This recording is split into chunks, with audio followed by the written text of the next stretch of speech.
Baik, selamat pagi anak-anak Bapak sekalian. Hari ini kita belajar materi kita yang kedua.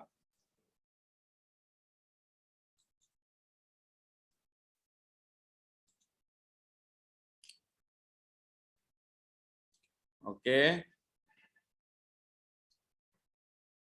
Nah, sejarah singkat demokrasi ya.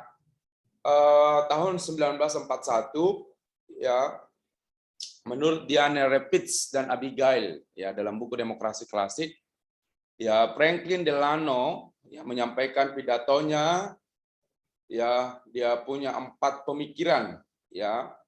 Yang pertama sekali yaitu kebebasan berbicara dan berpendapat di manapun juga di dunia ini. Jadi dia mengeluarkan pendapat yaitu mengenai kebebasan berbicara.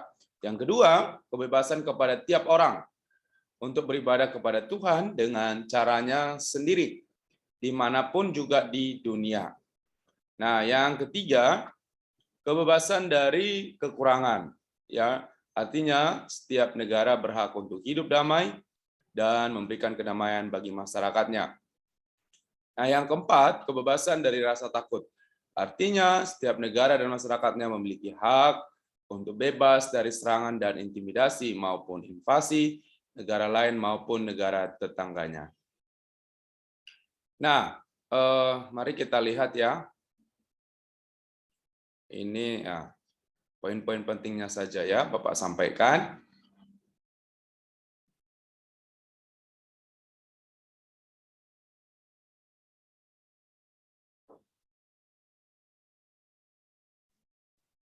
Nah, kita masuk kepada praktik demokrasi dan HAM di Indonesia.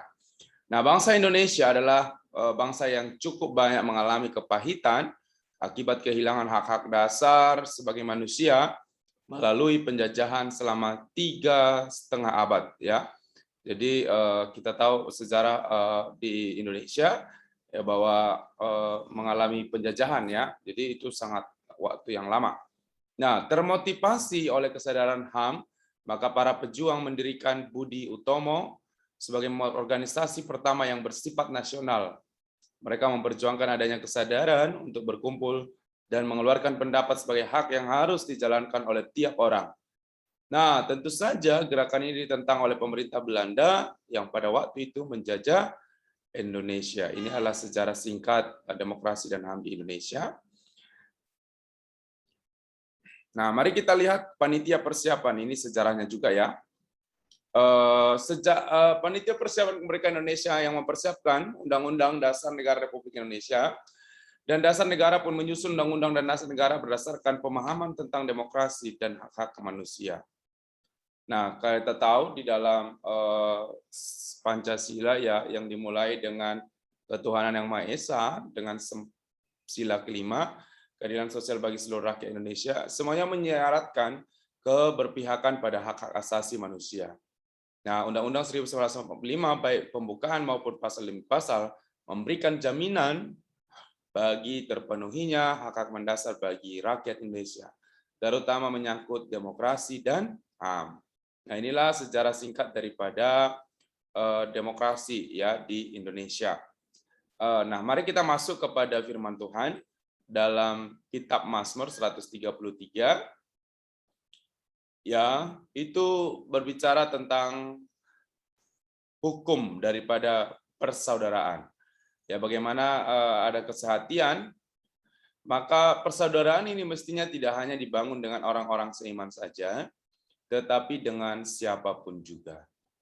Nah, itu konsep dasar yang pertama. Kita terpanggil untuk saling menolong, menopang, dan bekerja sama untuk memecahkan masalah dan tantangan bangsa kita. Dalam persaudaraan yang rukun, semua orang menunjukkan solidaritasnya satu terhadap yang lain, menghargai hak dan kewajiban pribadi maupun sesama. Nah, semua orang bertindak proaktif untuk memberikan kenyamanan dan kebahagiaan bagi orang lain. Persaudaraan digambarkan seperti minyak yang harum, juga seperti embun yang turun dari Gunung Hermon. Ungkapan ini menggambarkan persekutuan yang membahagiakan. Jadi kalau dalam satu kelompok masyarakat ada kesehatian, ya bukan berarti tidak ada perbedaan ya, tapi kita bisa saling menghargai satu sama lain. Itu adalah persekutuan yang membahagiakan. Nah, dalam kitab 1 Raja-Raja 21 ayat 1 sampai 16, nah ini yang menjadi poin atau tugas kalian ya. Nanti kalian baca ini, kemudian kalian simpulkan apa hubungannya di dalam pelajaran kita mengenai praktik demokrasi ya. Kemudian ada beberapa pertanyaan di sini yang menjadi tugas kalian. Oke, terima kasih. Tuhan Yesus memberkati. Sampai jumpa kita kepada pertemuan selanjutnya.